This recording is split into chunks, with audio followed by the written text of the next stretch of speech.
Good evening, everyone. Welcome to the Radical Geek live stream. It's good to see everybody tonight. I'm looking over here in the chat and I see that we've got Pam and Renee who joined yesterday, Stacy, Hungry Heath, Airfryer Auntie, and a little greetings and chit chat back and forth. So looking good. And so, as you know, tonight I am going to be trying to make an air fryer brownie. So, we'll give everybody a couple minutes. Yeah, almost didn't make it too. I didn't realize I missed pushing a button. So, I see the warden has joined us. But I'll go ahead and get started with one thing. I see Ryquin96 has joined us. So I'm going to preheat my air fryer to, let's see, 350, which, there we go. And I'm going to put 10 minutes on it, but right now it's going to preheat. Let me know if it's too loud and you can't hear me talking. I see Rhonda has joined us, but as this preheats, I'm going to go ahead and mix the ingredients and get this rolling because it's kind of a lot. And I don't know if I'm going to have to start that air fryer over or not. But so, air fryer brownies. This recipe makes 3 small brownies. And what I've got here is 1/4 cup of pork rind crumbs. So just whiz those up or buy the Porking Good pork crumbs. Or I believe like pork panko. We have a grocery store here called Fresh Time that carries the pork panko. I see we've got exchange student first time here. Welcome. 2 crazy ketos. Hey, nice to see you tonight. And Gigi's here. So, okay, 1/4 cup pork rind crumbs. 3 teaspoons allulose. You can use any granular sweetener. Swerve will work just fine. And other than that, I think, so yes, 3 teaspoons allulose. I did try it with some Swerve and it worked just fine. I just like the allulose better. No real reason. I have a little place here to kind of clean up as we go. Then I have 1 tablespoon of unsweetened cocoa powder, of the dark cocoa, and 1 tablespoon of black cocoa powder. Now, just so you know, you do not have to use black cocoa powder. That's just, again, something I like. It's my personal preference, and I just like the way it gives it a nice little taste. But it also works.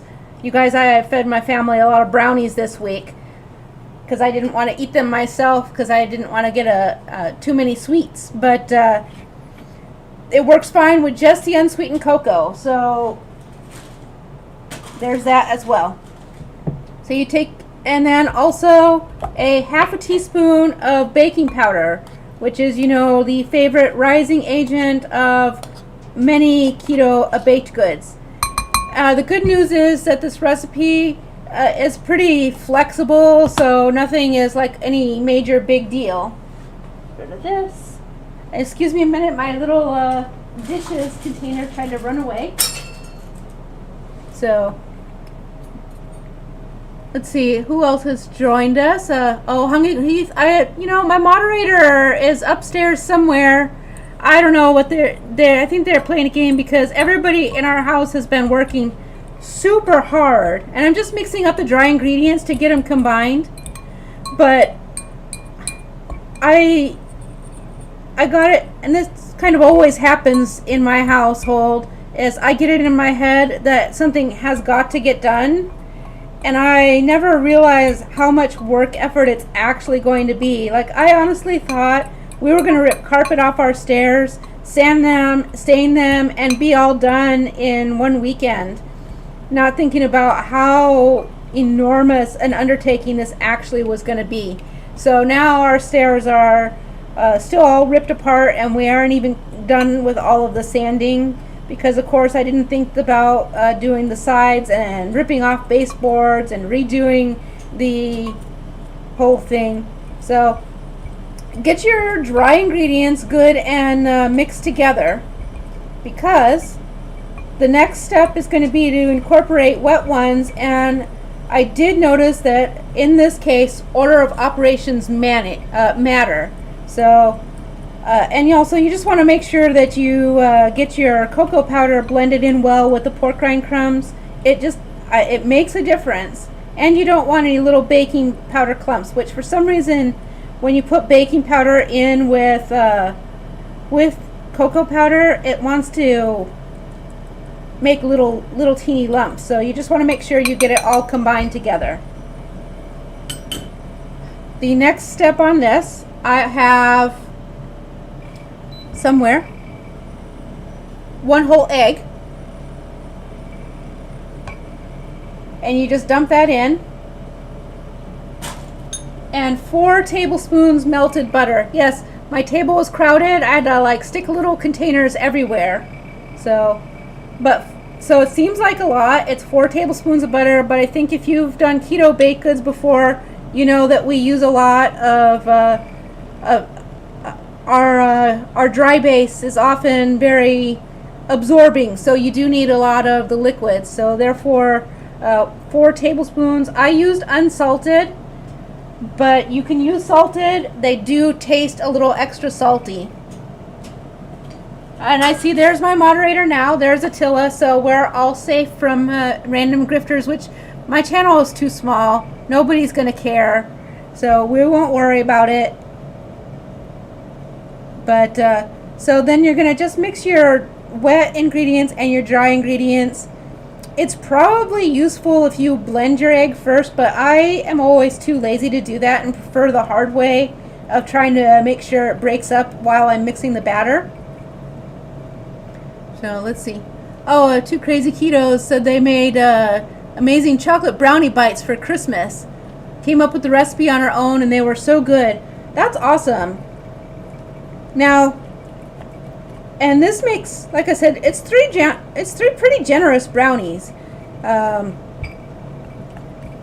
kind of just started with a regular air fryer brownie recipe, and then keto-fied it. So it took a few iterations before I got something that was what I thought was tasty, and turned out to be tasty enough that to the non-keto 19-year-old, they said, this actually tastes even normal, not weird at all. I do think that the one with the erythritol did taste a bit weird. It got an aftertaste and heavy cooling. So, but the Swerve, which was the blend, was not nearly as bad as just straight up erythritol. And the Lakanto monk fruit blend, which does have some erythritol in it, was best of all. So you get your batter, and you can see it's pretty thick. It's not a thin batter. Let's try not to spill it while I'm showing it to the camera. But it's a scoopy type. So then the very last step for these brownies is I've got Lily's chocolate chips. Any flavor of chocolate chips works just fine. I just picked little bits off of some leftovers that we have. So I have half a serving of the Lily's white chocolate and half a serving of the salted caramel dark chocolate ones. So it's not a lot of chocolate chips, but it's only 3 brownies, so it's a single serving. I'm sure you can add more if you want to. I'm going to open this for a second. Oh, I forgot to add the extract. You didn't see that. So I'm also going to throw in about a 1/4 teaspoon of almond extract. So I'll just add in the stuff to go back upstairs. Give it a good mix because I threw that out of order. You would normally put the extract in with the liquid ingredients. So I'm just going to make sure I give it a little extra big stir. But you mix your chips right in there, and it kind of gives it a nice little liquidy chocolate bits into your brownie. They do solidify as they cool. And this is a cake brownie not a chewy fudgy brownie. So hopefully you like cake. I have 3 1-cup ramekins that I greased with coconut oil.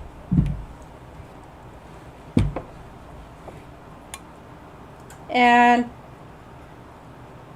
it's probably smart to weigh it out, but I am way too lazy for weighing it out, so I'm going to sort of divvy it up into 3. Your macros will certainly be way more accurate if you measure and weigh as you put it into the ramekins. But it comes up pretty even.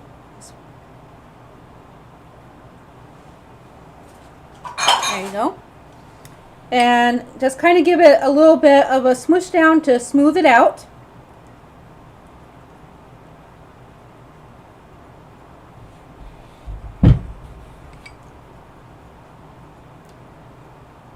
Let's see. Sorry to be quiet for a second. Evidently I have to think while I'm smoothing. And from there, we just throw that in a little, here's my little doohickeys. Don't burn yourself. But you just throw them right into the air fryer.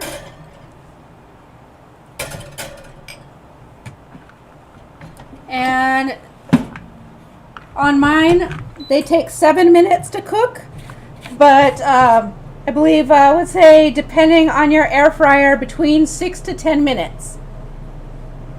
Now, I left the air fryer open on purpose. That's fine. It's pretty flexible, so oops. And I have to bend over because I just dropped my filters. So that certainly helps clean up the table just a smidge. Let's see, let me go back here to the comments. Let's see.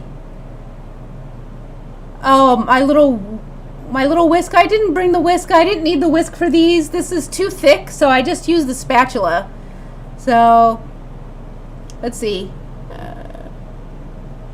There are some weirdos, that's true. In response from Renee about the my saying that my channel's too small for the grifters. So let's see. Oh, and Renee says they tried the high-key peanut butter cookies yesterday, and they didn't like the cooling effect. You know, when I eat the high-key cookies, I don't really taste the cooling effect, so that's lucky for me. But that's good. So, yeah, you can use any extract. Vanilla is a nice one. I like almond extract. I think it's probably because we grew up using it a lot as a kid. So it was cheaper and easier to come by down in the Southwest. So I kind of got used to the almond flavor. And my family is Mexican, so almond flavored stuff. My air fryer is going to make a little noise because evidently the circulation is going to rattle the dishes just a little bit. So sorry about that, but it won't take that long. So let's see. Yeah, no, I love the high key cookies. Renee is saying that they actually tossed them because they didn't love them all that much. So yeah, I'm just going to check on that a second and give them a, hopefully that'll stop it from rattling as much. I just moved one a little bit more to the center. So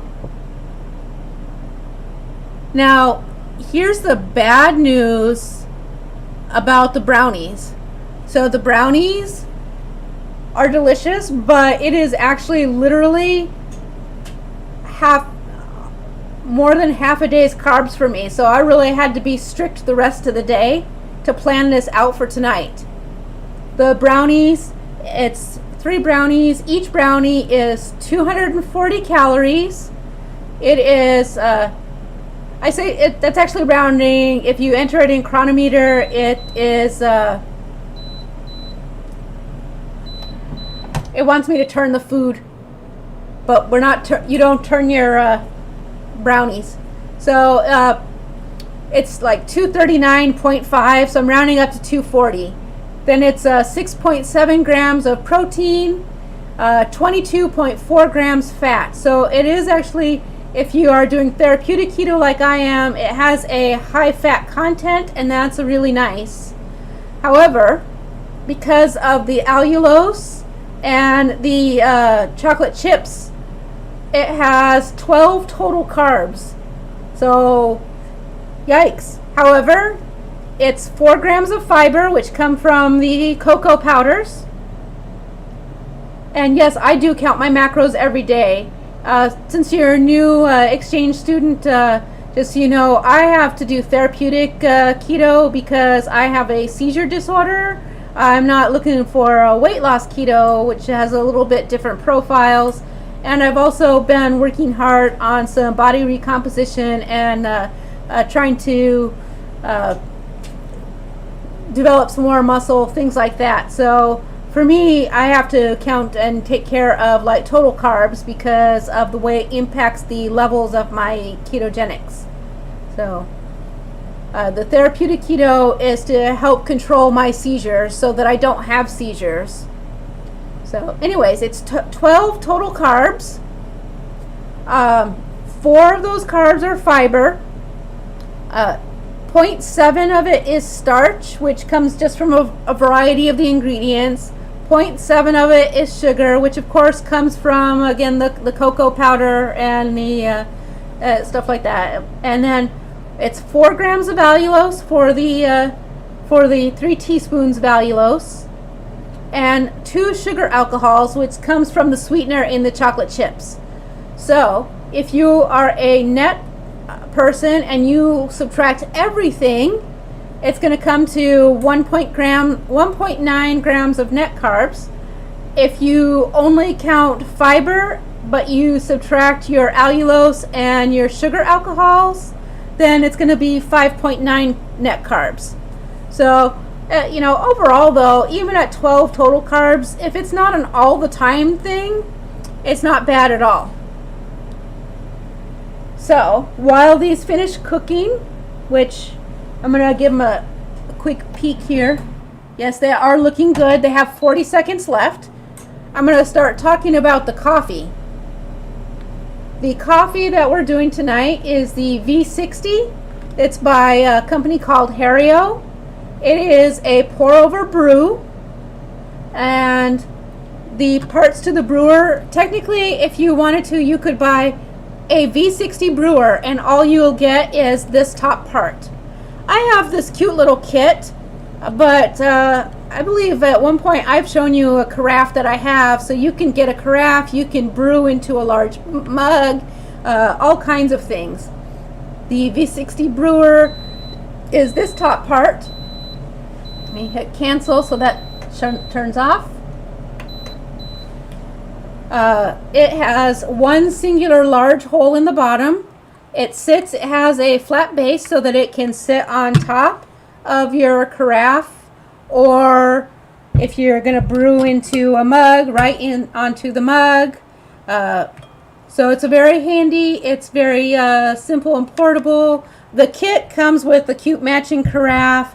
It has a little a lid for the server after you finish brewing. And it has a useless little scoop that is for 12 grams of coffee. But it's still nice, and it's really cheap. And this particular V60 brewer is plastic. There are a lot of people who will turn their nose up at plastic, but I'll tell you, there's nothing wrong with it.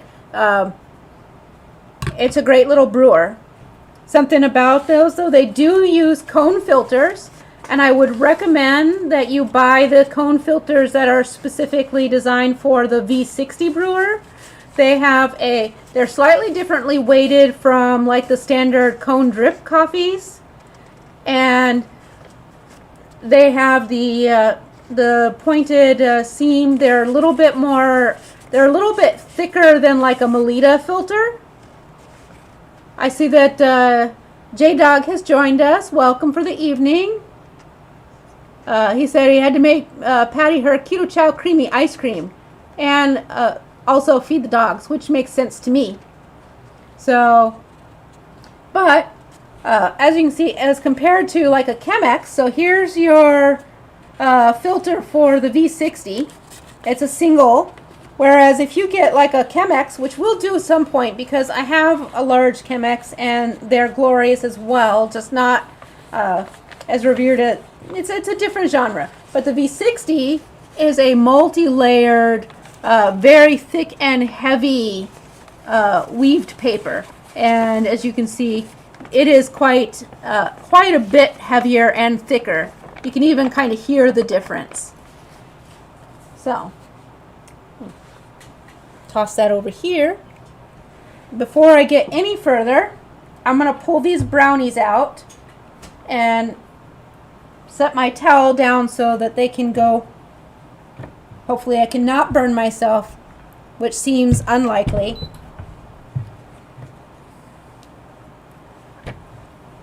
So, I love these little Instapot gloves. So here is the brownie. You can see it's a perfect, nice little cake. So I don't want it to burn my tablecloth.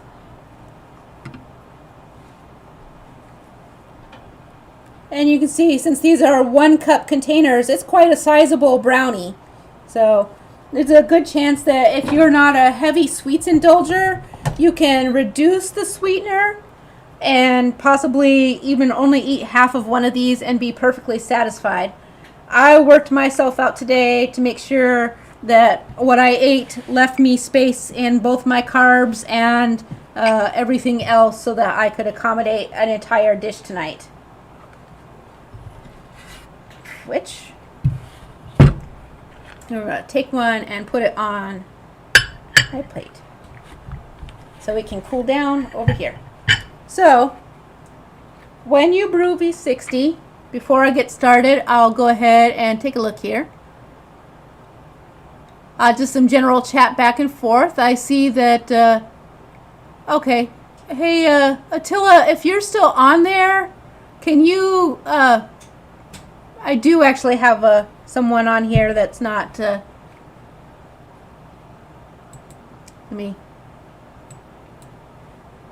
get rid of that. Sorry guys, don't click on any links if someone posts one. That can't go from here. So, yep. Thanks, Felice Navidog. But it's all taken care of, so we're good. I see Tim has joined us, and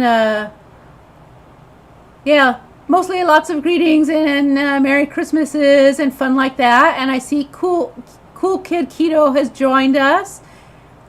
Only had 1 cup of coffee today. Did everybody survive? And Rhonda, yes, I will post the recipe. I didn't have it in the description when I initially made this this YouTube, so I can edit it after the fact to add to the description. But if you do it beforehand, it gets really weird. So, V60 brewer, those are all the parts to it. The first thing you have to do, and then I'll give you some more facts, is you actually have to pre-prepare your filter, and you want to pre-warm your carafe. So, I actually got some hot water that I boiled, and you just want to kind of gently make sure you get water all over the filter and get it nice and wet. And of course, like I said, because it's been very hot, it'll also pre-warm your carafe. So we let that sit for a minute and let that all drip through, and then we'll discard the rinse water.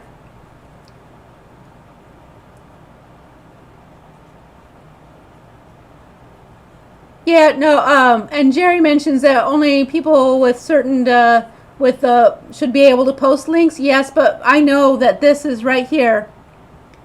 These VASF, TCSH, these are, it is spam, and we'll be getting rid of them. So, unfortunately, I don't know what happened to Attila. He was helping out, but it looks like he's got occupied, but we will catch them as quick as possible as we go. So, Just don't type into any of those things. They are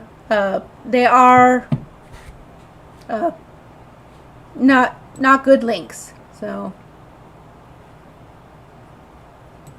there we go. I think I can even hide them. I'm still learning a little bit about that. So anyways, this is your pre-prepare for the coffee.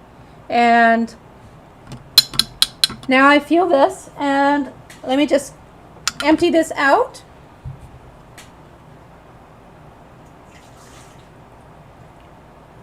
The next step is I'm actually going to put my coffee into there. And what I have here tonight is delightful. It's 30 grams, and it is a Nguyen Vietnamese Arabica roast.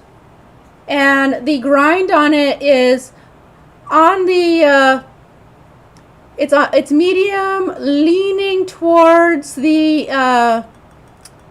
not quite fine, but it's definitely not coarse like you would use on a lot of pour-overs, because you need a little bit finer, because the V60, as I mentioned, has a larger singular hole and a slightly thinner filter than some of the other pour-overs. I can go back over there.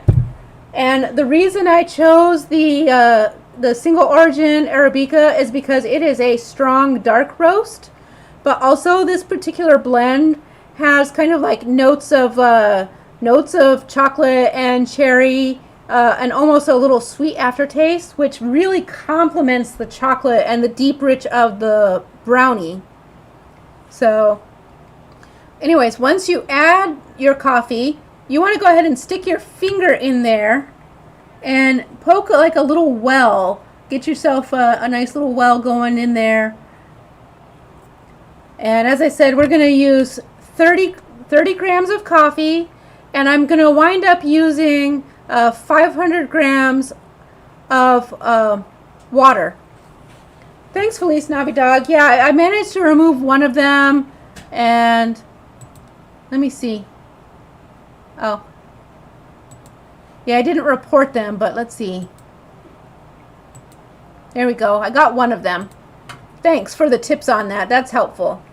But the reason you dig your well is because we're going to do, as we have done in many brews before, we're going to bloom the coffee. And you start with your pour right into the middle of the well, and you bring it out to the edge. And I am actually going to use my scale. I find that weighing is super important when you brew, and I think actually a lot of people agree with that tactic.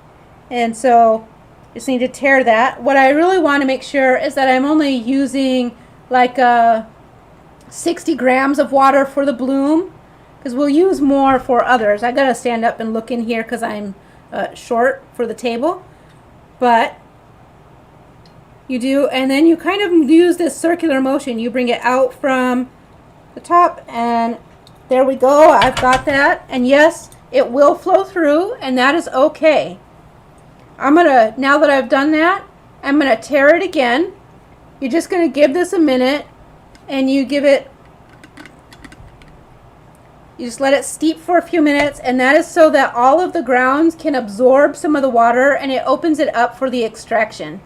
By the way, the previous brews we've done, we've all been using coffee that is in the 190 range for your V60 brew.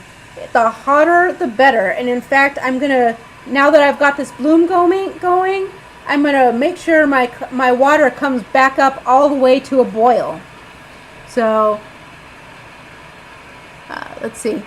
More talk about my trolls. I'm actually surprised by that, but it is what it is. So let's see.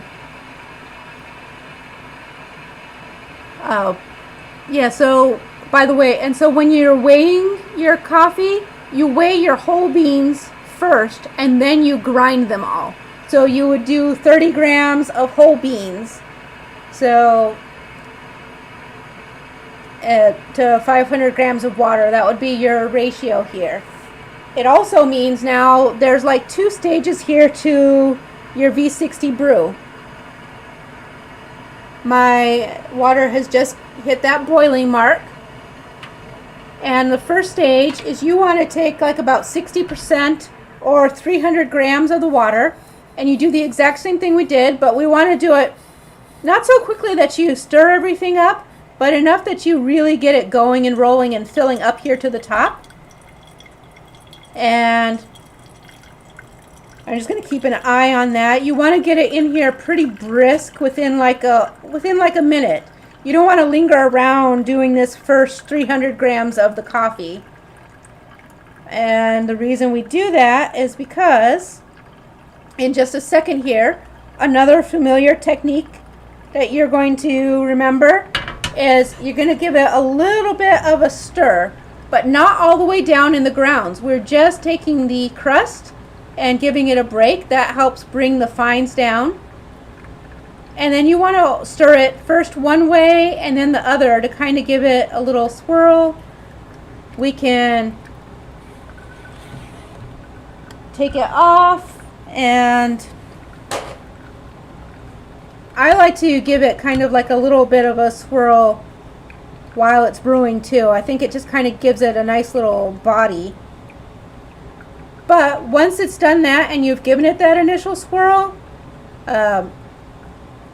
you'll add the rest of your water, and this time you can sort of take your time with it. And Pam, I did see your question, and I'll get to it in just a minute. I just wanted to make sure that we get a good bit of coffee going here.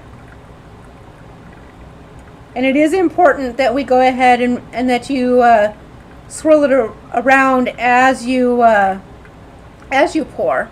Be real gentle with it. You'll bring it up. It takes a bit to brew. But we're almost done with the water. And what this does now is, this is the phase with that last bit of water. As it flows through, that's called the drawdown.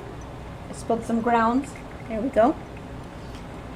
And you'll give it another last little bit. Just give it a little bit of a shake up here on top to encourage it to move around, but not so much that you're uprooting the grounds. You just want to give it a little bit of agitation, and it kind of helps move.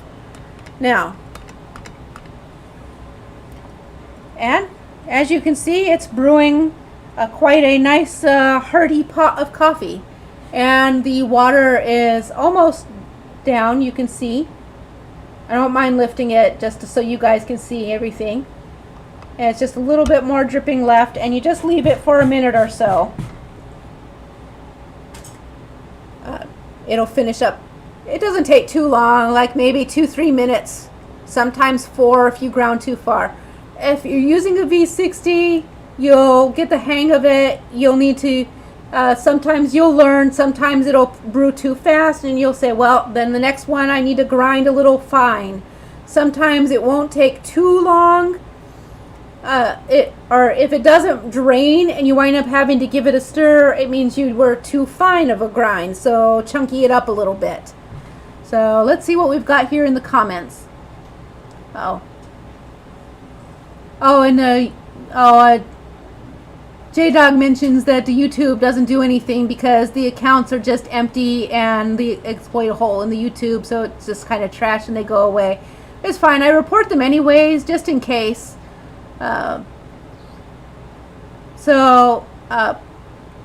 Pam, you were asking about the if you already have pre-ground coffee. If you're using pre-ground coffee, because you can't customize your grind, you want to go ahead and match your brewer to that type. So if it's like just like regular ground coffee in a can, like I'm not too bougie to tell you that we enjoy the Colombian coffee from Costco. It actually makes a nice drip cup. That's actually a perfect brew for our perfect grind actually for the Gator with the Gator pour over that has the permanent filter. It also is not too bad in the Chemex, although I think I like to go one chunkier for the Chemex. So So that's what I would do. I also would not hesitate to use a pre-grind coffee in a percolator. I think that would be great. With the French press, again, I would prefer the whole bean to bring out the flavor and also to be a little bit chunkier, so a little bit more coarse for that. So once you have your pour over done, you just take this off and you'll discard your paper, but since I'm taking it all up in my dirty dish bag, I'll set it right down there. I'll put my little lid, and there you go. This has measurements. Technically, I made just under 4 cups of coffee. I think you all know there's no such thing. And I see that Tim has said this looks like too much work. Tim, I have to tell you, there are some times when it would be too much work, and then there are other times when really a good cup of coffee is worth every bit of extra work. Go back and watch our Turkish coffee video and you will see what I mean. So I've been neglecting comments a lot, but you guys have seemed to have been pretty good just chatting amongst yourselves. Let's see. Two Crazy Keto says they should try weighing the coffee. They just put spoonfuls into the brew basket. There are plenty of times when I do that as well, but that's why it's good to know, again, if you're using pre-ground coffee from the can, you know that how much your scoop weighs, and you could always do that, and then you know more or less about what you're doing. And not all coffee has to be super fussy. So let's see.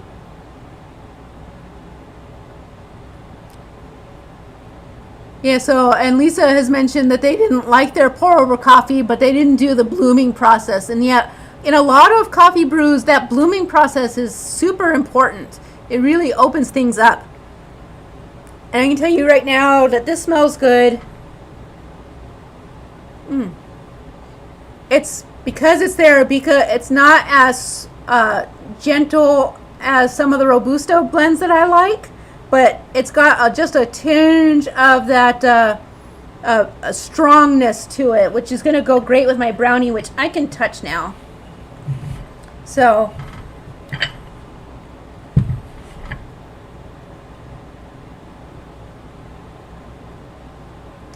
and Felice Navidad adds in for me that that no coffee is too much work. It's all dependent upon your time available and how tasty or what particular brew you want.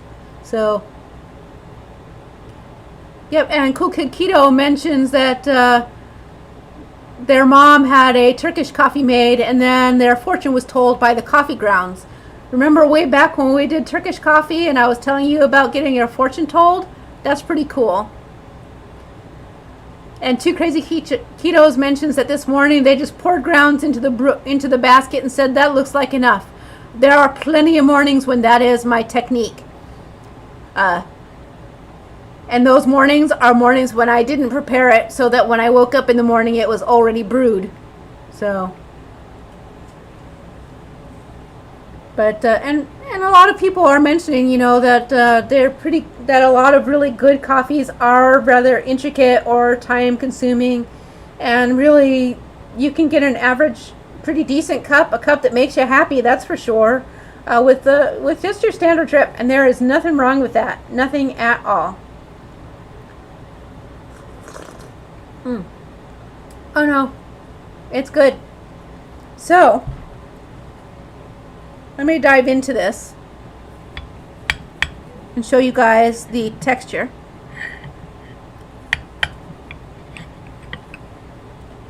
So here's the brownie, and as you can see, it's, well, I say as you can see, I honestly don't know, there's just glare on my screen. I'm trying to but yeah, so it's a fluffy cake brownie, and the spots that you see in there, those are the chocolate chips. As it cooled down, they've kind of come back into their form. And Airfryer Auntie says they're drinking a reheat. Currently woke up from a nap to get here, even though they set an alarm. Nothing wrong with reheats either. Those are reheated coffee is great for like a cowboy coffee, which we haven't done yet. And if you think that some of these are fancy or a lot of work, when we get to the cowboy coffee, it is not fancy, but it is still really delicious. It is really strong though. I think Hungry Heath has mentioned that he's seen Cowboy Kent Rollins, who's one of my very favorite people, and that's actually, many years ago, he actually was in Ohio and was teaching us some stuff because I am a member of the Camp Cooks of Ohio. And he came and he was teaching us some things, about just in general, helping us with the class and stuff like that. And he is just generally awesome all around. So if you want to see, he's definitely not keto. He's not a keto person, but if you like camping or you like outdoorsy stuff or you like a lot of chuck wagony stuff, he is awesome. And he is genuinely just a nice guy in real life all around. But he and I had a large discussion about the cowboy coffee, and I will tell you, his cowboy coffee is better than mine, which he's a professional cowboy, so, I'll let it slide. Oh, and Cool Kid Keto also says they love Cowboy Kent Rollins. Yeah, his cast iron cooking is great, and he can really bust it out, too. Sometimes he's doing it all on his own for a couple hundred people. I'm like, wow. If I'm feeding 50 people, I need 4 or 5 people to help me. So, and thanks Felice Navidog for helping out and reminding people to hit the like button. If you're not subscribed, a subscription really helps me out too. So, I'm going to take a bite of the brownie now because it's sitting here taunting me.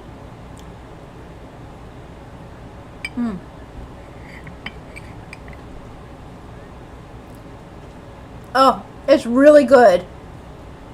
So, and Reichwin is asking me how long I've been drinking coffee. So, I don't know the average age of people here, but I would say that there's probably someone who is younger than the number of years I've been drinking coffee. But it's not unusual in people in Mexico to drink coffee fairly early on. And his coffee is, so I've been drinking coffee since the very late 70s. Not strong, super lots of coffee back then, but at least, usually a cup with the family in the morning. And so by the time it was the 80s, I was well into large quantities of coffee. So I'm a long time coffee person, and it's actually got a lot of good science behind coffee, proving that it has some health benefits, and especially for people with seizures. So who knew? It's possible that my intense desire for the coffee is partially some sort of self-medication at one point in time, but I don't know that I buy that, but it sounds good, and it justifies everything. Even though I don't have to justify anything because I'm an old lady now. Nice. And I see that Too Crazy Keto says they set up their Nespresso today. So definitely will give the appropriate flavor compared to a Keurig. Yeah, can I tell you, the Nespresso blows the Keurig away. The Nespresso actually makes a surprisingly good cup of coffee. I don't think Henry Rollins is a cowboy. J-Dog is asking how we feel about Cowboy Henry Rollins. I really feel that's maybe pushing it just a little bit. So,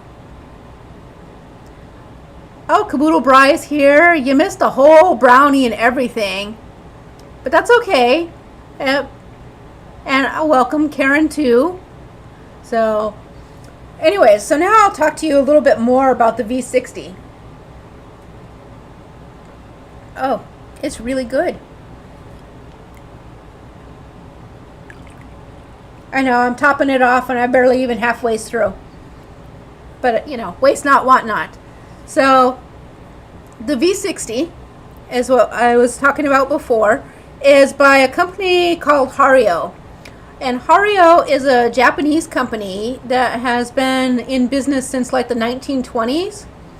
The Japanese are not people who were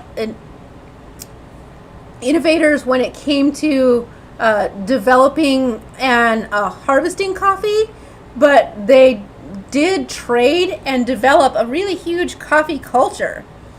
And they're really intense about it, so therefore their stuff is actually really good. So they started in the 1920s, and mostly they started because they were trying to meet a market looking for home brewers. So they do actually have a wide variety of brewers, but the V60 that they invented and put out for commercial sale, well, it was invented in the 1950s.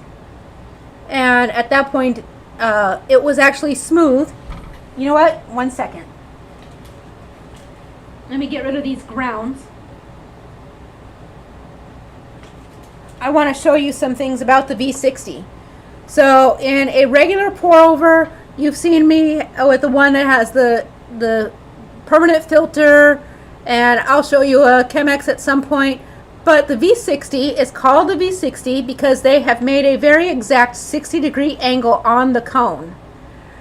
And the first version of the V60 only had the 60-degree angle, but it was smooth inside.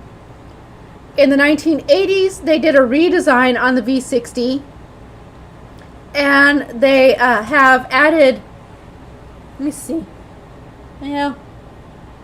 ridges to the inside, and the outside is rippled. And while most pour overs will have a small hole or 3 small holes, or they are using a permanent filter with micro filter holes, this just has the one giant hole. So all of those things lead to faster and a larger flow in, and what that does is it helps with the smoothing process. I have coffee or brownie all over. That's why we bring napkins.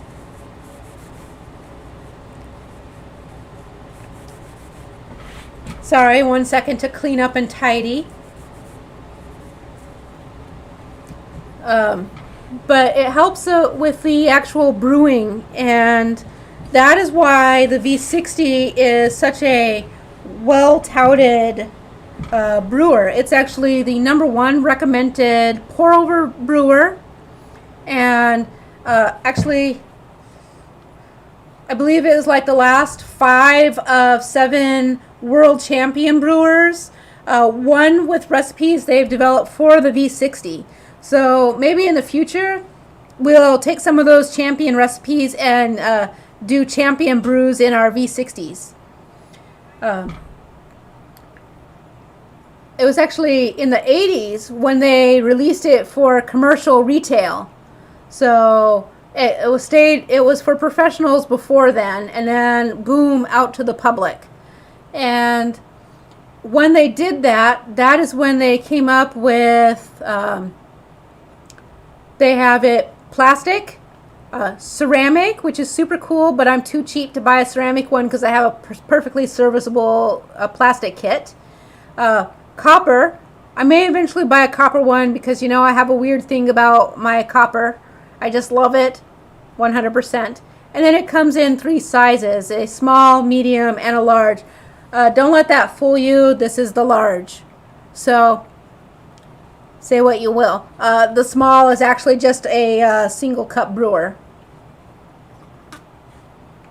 So, oh, and Airfryer Auntie's asking me to repeat the measurement. I use 30 grams of coffee to 500 grams of water. So, and then, so 30 to 500. Let's see. I'm just going to check here on here. Let's see. Oh, J-Dog says he loves the Nespresso. However, the DRM they use to make their coffee is so expensive for the pods. Yeah, it's definitely way better than the Keurig. And you're right, though. Keurig is way cheaper, especially because you can buy a reusable filter for the Keurig. It's definitely, and we have a Keurig. I'm not too good to have Keurig. I have Keurig sometimes. I would like to get another Nespresso, but because mine broke really fast and then I had trouble getting them to honor the warranty, I got really mad. And so I got stubborn about it. But it is a good, and they have a couple newer versions now, so we may eventually get one. It's kind of hard to justify because it's expensive, and honestly, I can just do the work and make myself a really excellent AeroPress. I see that Caboodle Brie has asked what my favorite coffee bean is. Honestly, it's really hard for me to say. My favorite is probably going to be, it really depends on the mood and what I'm having with the coffee. So, but because I'm having chocolate tonight, I'm going to say then that tonight, I went through a lot of effort to make sure that I had the Moxie from Nguyen. It was like exactly what was in my head and what I wanted. My favorite coffee for just like general go-to coffee beans is actually my local roaster, Silverbridge Coffee, and it's the Mothman bean. And I like it enough that I bought just recently, I bought the 5-pound bag. So, yeah, I must really like it. It's super smooth, even though it's rich and dark. So, I'm going to take another bite of this brownie. So,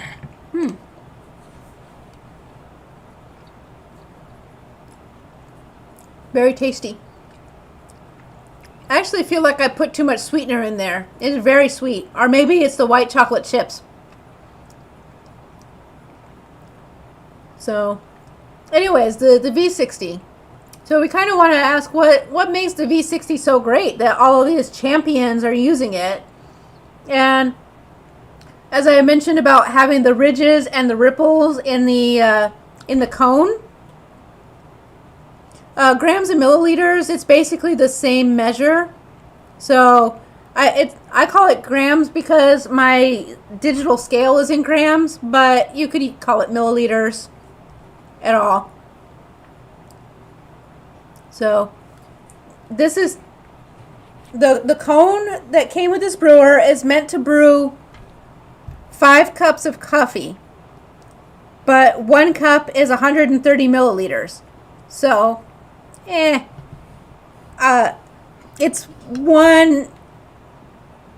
2 small cups or 1.5 large cups for me. And this is my large cup. Well, it's not my gigantic Keto Chow cup.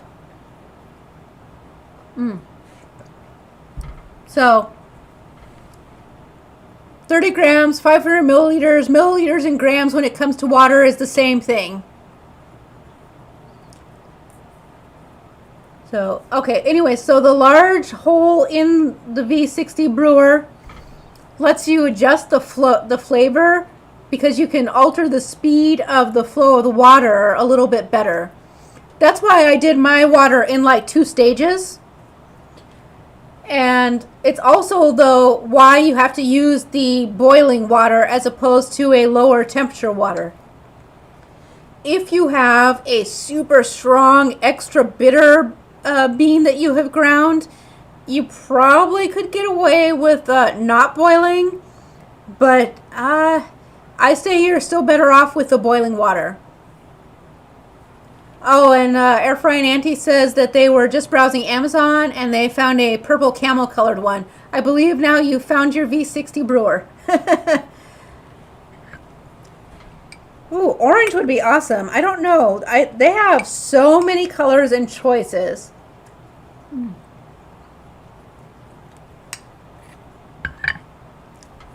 Oh. Anyway, so the design also, as you know, I really love the smell of my coffee. The shape of the V60 also allows for a it increases the aromatic complexity of the coffee, which sounds like a lot of words. It sounds so dumb to say that because it just sounds very snooty, but it's true. If you have your regular pour over, yes, the coffee smells good, but when you use the V60, you kind of, when I said that it has notes of berry and chocolate, you get those subtleties really strong in the smell. So it's a long brew that gives you a lot of pleasure for bang for your buck. Well, I'll also tell you the other thing is that they're dirt cheap. I think when I bought this kit, it was like $20. It might be a little more now because, of course, it's been a while. And they've made some, again, revisions or changes. But honestly, they are not that expensive.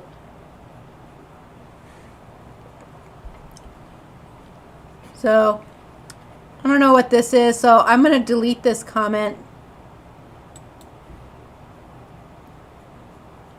Sorry, I just got to moderate a little bit. And hide user. So let's see. I'm gonna just lean in here to read these. Oh, and Too Crazy Keto says they bought the Nespresso for the occasional fancy coffee. With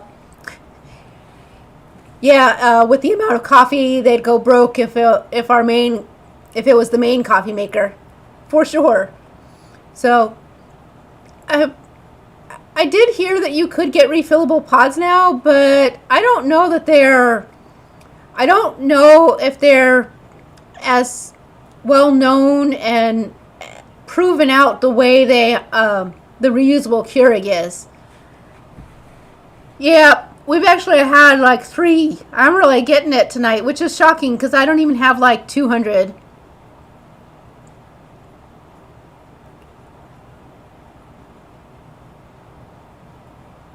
So I was just really surprised. I honestly figure, I don't know what they're doing with a little channel like mine, because what for? Who are they going to influence? And on a geek channel, because you know we're all tech savvy enough to know better than to go and type that into your browser. I can't click through, let me type it in and then go see something ridiculous.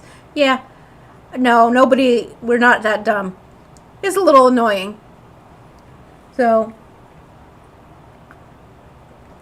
also, as you noticed, the brew on the V60 is still very rich, but it was faster than some of the other brews that we've done. Especially if you're comparing it to the full immersion of like the French press, where it took us, like almost 10 minutes to brew, whereas this was like 45 seconds, 1 minute, and then like 2 minutes. Boom. And I awesome coffee. I will also say that a really good coffee bean that I enjoy on the regular is a Guatemalan Antigua. We have a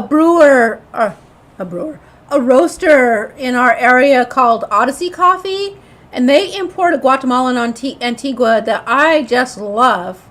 I actually discovered them at SCA.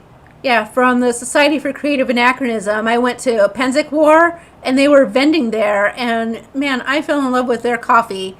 Now, they were doing a lot of drip brews to sell to the masses, but if you got to know them and you hung out, you got to have bougie coffee, at night just while you're hanging out, and that was amazing. So I don't have like a lot of other material because the V60 is very simple. Now I will tell you that I think the next time we use the V60, I haven't used his recipe, but in can't remember which year, Tetsu Katsaya was the world champion, and his brew was in the V60, and nobody could give it any real criticism. Basically, everyone was like, it's amazing, fantastic, delicious.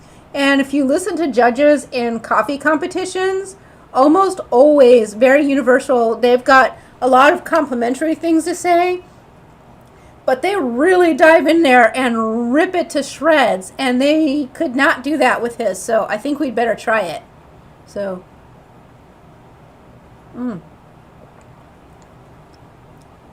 and yes, the coffee has cooled down, but it is still warm. And I will also tell you that it's not hot and burning my mouth, but it is warm. And as it sits and becomes a warm temperature versus the scalding hot, it was really delicious, and the flavor has really developed, and now it's got like just like almost like a back of taste in the mouth of like a little bit, almost a honey-ish flavor, which is maybe not. I haven't had honey in 10 years, so I could be wrong on that, but that's what I'm gonna liken it to. Oh, and since Two Crazy Ketos is here, I bought that giant bag of allulose that Joe recommended, and they sent me 2 samples of syrups with it. I don't know if anybody else got those, but if you've tried them, I'd love to hear what you thought about it. I keep meaning to open them, but I haven't. I should have tried them on those gingerbread waffles I made the other day. Oh, and Lisa Strange says that they might give it a try, that they found a version like mine on Amazon. The red Hario V60. Absolutely. Now that you've gotten one, and we'll do more recipes. Like I said, there's a lot of Sundays, and as we continue on, we'll have to reuse devices. There are only so many coffee devices. However, there are a lot of coffee recipes. We're going to do our first repeat of a device really soon. I think it might even be next week, and I'm bringing the AeroPress back because we're going to do the inverted method. I really thought it was great, and it's one of my favorite brews, so yeah, we'll do lots of AeroPress recipes. That's another device that Champions have won with, so really good coffee. So as the brownie sits, just so you know, it gets cakier, and your chocolate chips firm back up, so they don't stay runny chocolate.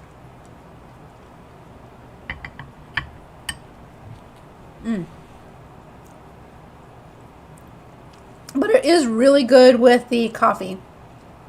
And Stacy Jacob says they just use Maxwell House. If you like it, go for it. I want to heartily encourage you to get a whole bean coffee from one of your local coffee shops, though. I think that you might find it will be a whole different experience of coffee drinking. There's nothing wrong with Maxwell House. You can totally drink commercial coffees just fine. As I mentioned, we buy the Colombian from Costco and drink it on the regular. But all coffee, and Felice Navidad is saying all coffee has its place, 100%. So, but I encourage you to try lots of different coffees. Like Felice Navidad is spot on with all coffee has its place. And that's where I was talking about pairing it. And I think with the inverted brew next week, I'm going to do something savory. I was thinking cheesecakes. I have to think about it, which coffee I'm going to use, because we haven't done a savory side yet. And it's very tempting to try maybe like a cheese souffle. I don't know if I've really gotten my cheese souffle down, though, for a keto version in the air fryer. But that might be fun to try, going the savory route.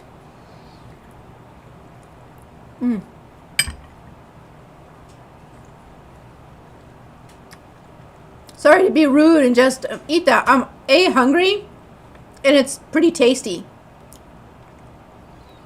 I think I might like to try one sometime where I don't put the chocolate chips in. The chocolate chips are very sweet.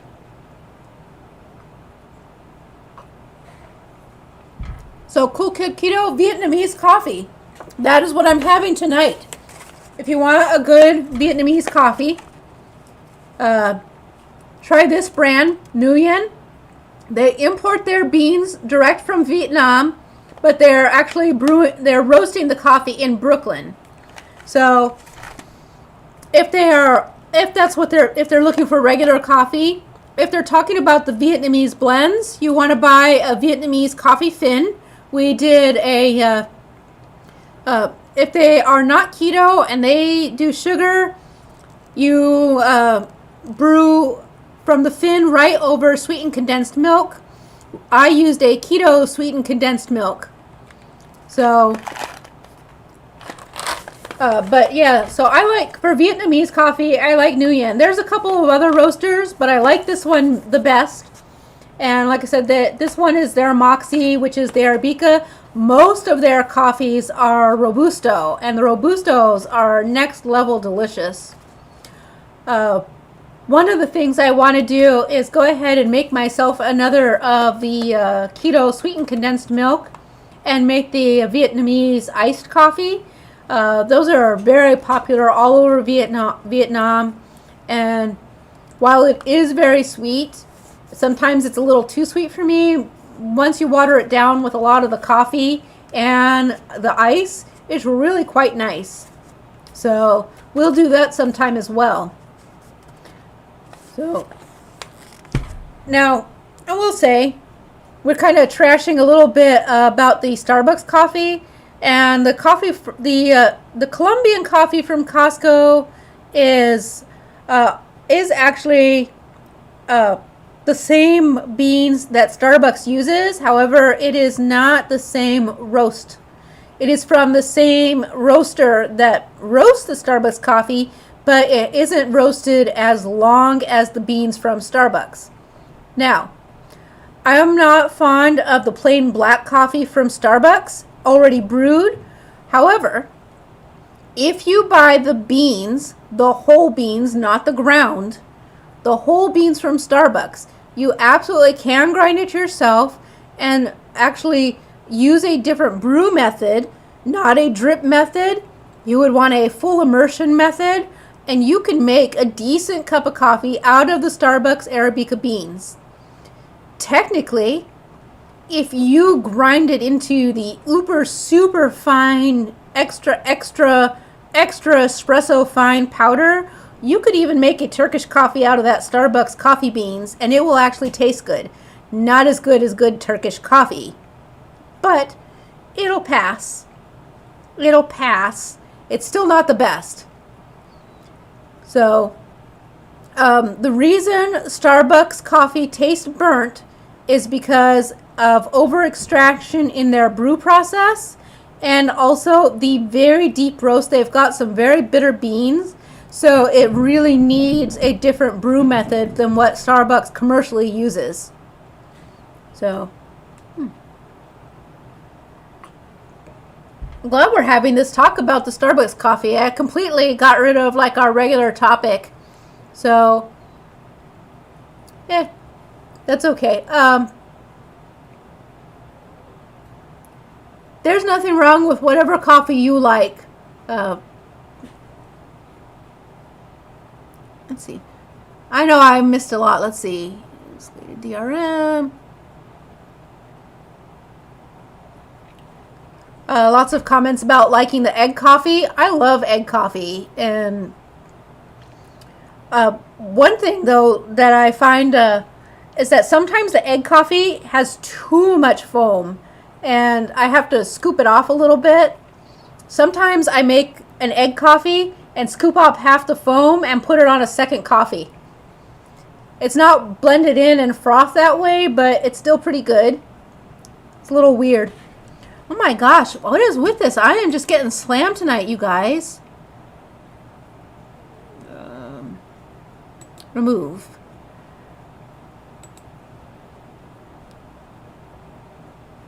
Report. I'm sorry, I have to moderate a little bit. Okay. And yep. So they're taken care of. Yeah, I'm getting, I don't know, it's probably one bot, and it's just probably re-hitting the stream a few times.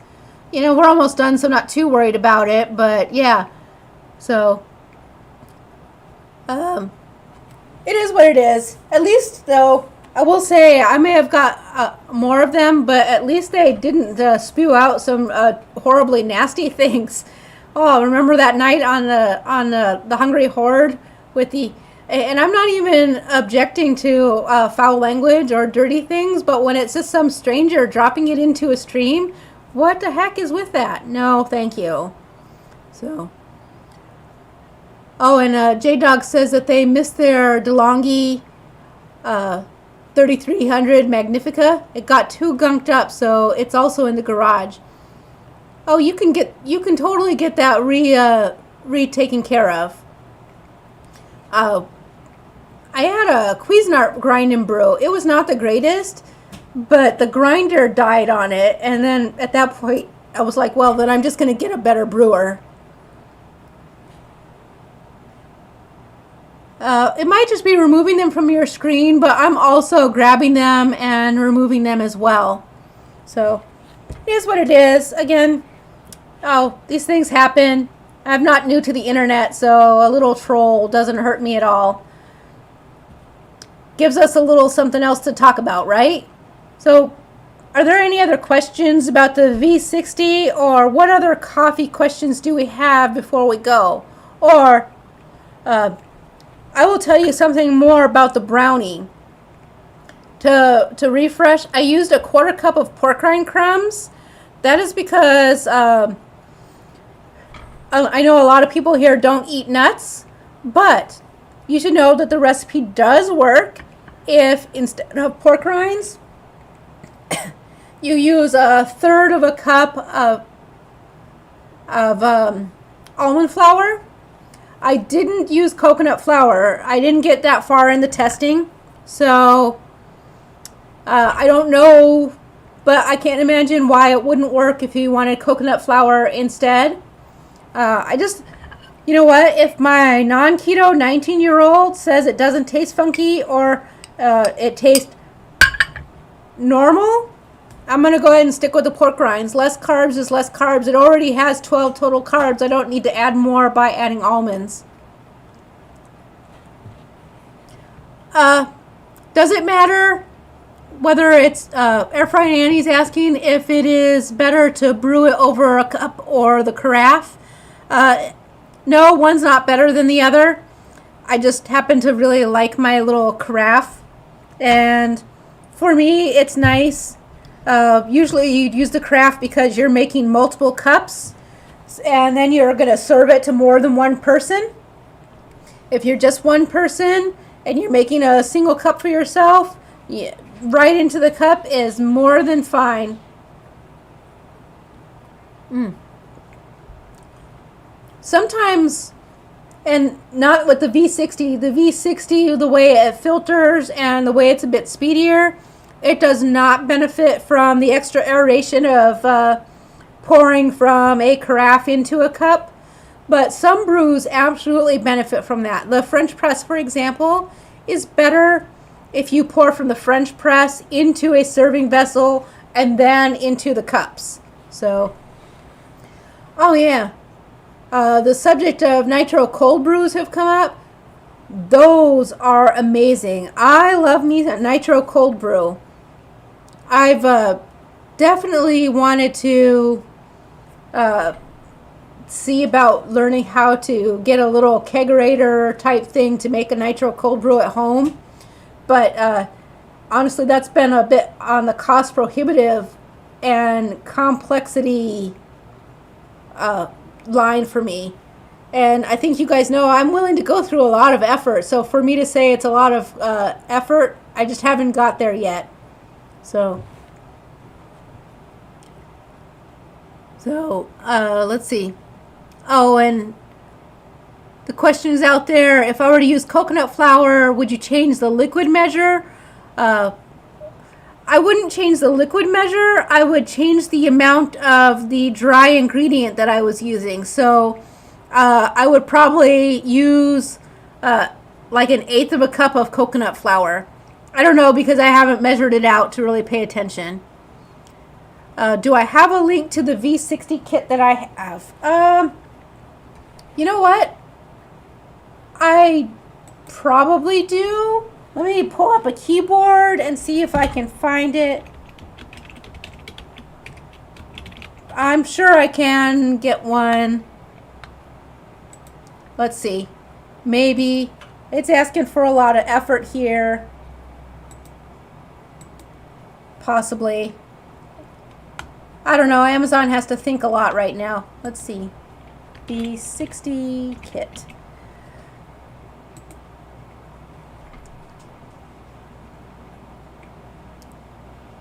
Oh wow, there's a lot of kits.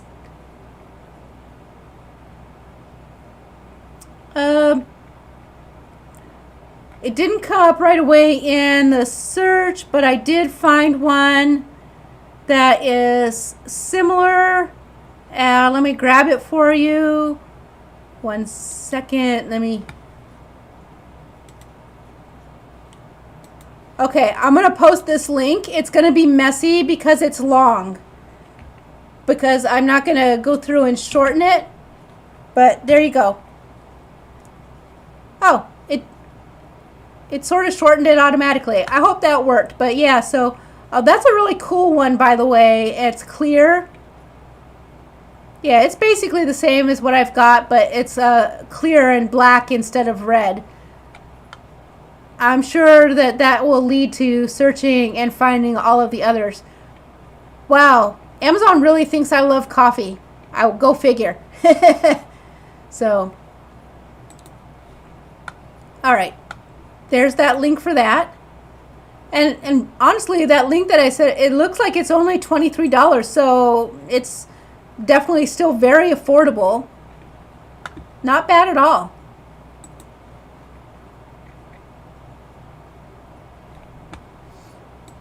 Awesome. Let's see. Oh, and Cool Kid Keto just warmed up brisket. Man, I love brisket. And I haven't made one in a while. I feel like I probably need to pick one up in the next round of groceries. It might be really good to do that.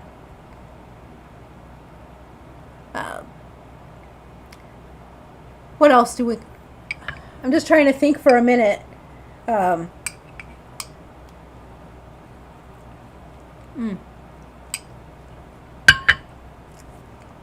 Sorry, that was the least delicate, on-camera friendly bite ever, but you'll survive from watching me open mouth chew and basically scoop brownie into my mouth.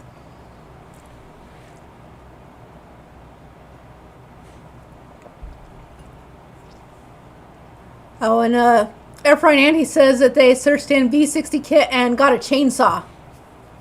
You guys, a friend of mine posted a picture of their kid who got a toy chainsaw for Christmas, but he's like holding it in the air. I'm like, yeah, that's our future horror fan for sure. Man, Rhonda Clark says, oh, if I'm going to try the Wendy's Power Flour made with the egg white powder, I keep meaning to, but you know what happens is that I make the bread and I season it up because I enjoy the, I like adding the buttery steak seasoning. And I just really, after that, then I'm like, well, I don't want to have savory powder to make baked goods. So every time I tell myself I'm going to do that and let one dry out, I never make one and let it dry out. So I tend to just want to eat it. Also, it's kind of pricey for me to just like make into a flour, which I think is what Rhonda said, but I don't know if there were typos or what, but Rhonda deleted their message, so sorry, but I'm talking about it anyways because I thought it was a great topic. I'd like to try it. I do like to try it because I also saw Indigo Neely's cookies using that flour, but I don't know. I'm just not sure. Like, this is a lot of sweets for me already. And I'm hungry, but like it's sweet, and I'm sort of like, I feel like I might want cheese. Cool Kid Keto says not to worry because they would also have some unappealing chews. And yeah, I'm like, you know what though? I'm a real person, so it may as well know that sometimes things are going to be crumbly, and all real people take such bites. So, anyways, yeah. So I thought that cookie mix looked really great from Indigo Neely, but not only is it expensive to be making that protein powder flour, I worry that I might wind up with the same issue that Indigo Neely had, which was a desire to eat cookies all the time. And I like where I only feel like having my Sunday night treat.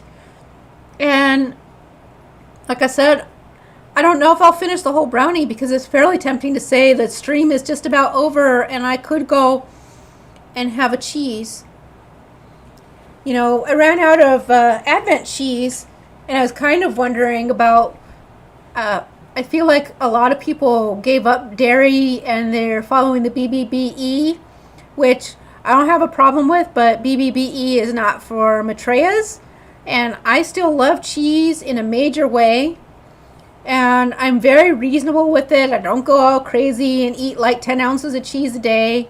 And, you know, I'm sort of thinking that instead of Advent calendar cheese, maybe I will buy one fancy cheese a week and we can talk about the cheese on the Friday upload. I don't know if that's a real thing that I'll do, but it did seem like a good idea because we have a Murray's Cheese Shop, and if you're not from Ohio, you might not know this, but we have like two really weird things here. We've got our big giant Hell is Real billboard, which I don't know who continues to pay the bill for that, but it's really big and it's really weird.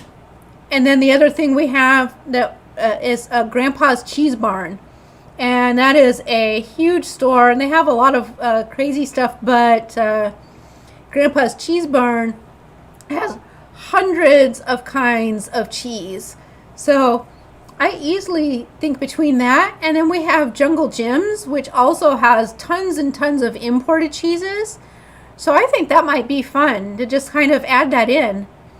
And for people who aren't trying to do an extreme cut or a special round of healing, or they are allowing dairy in their food plan, I feel like it's not a bad thing for us to have that discussion, especially when we find stuff that we can really, you know, it's not a deep dive where you have to eat lots of cheese. We can talk about being reasonable and how like a good, sturdy, strong cheese can really fit in there.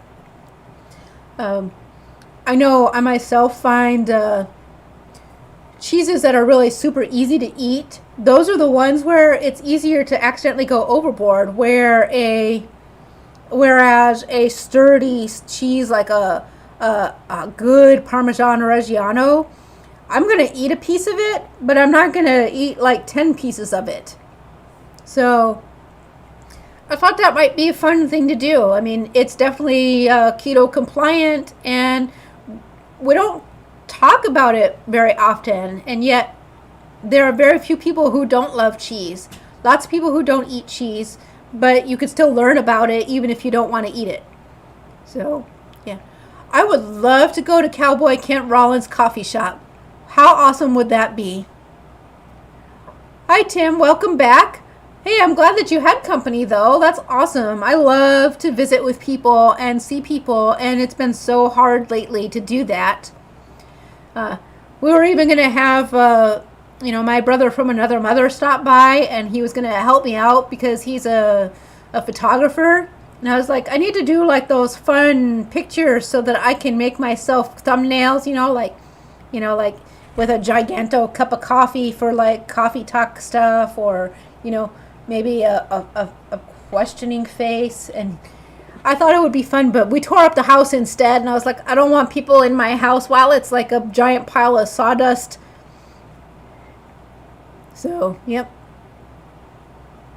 Yeah, I think, Rhonda, I think you've got a good point. If you're not allergic to nuts, it's hard to justify making a super extensive powder. But I think if you're allergic to nuts, the protein powder flour power from Wendy's Keto is a good option. For myself, I'm sorry, I find the pork rinds entirely easy to use. The other thing that I want to try is an air fryer cheesecake. I have not got one down yet. However, I've been trying to see if I could crisp up the Warden's coconut cookies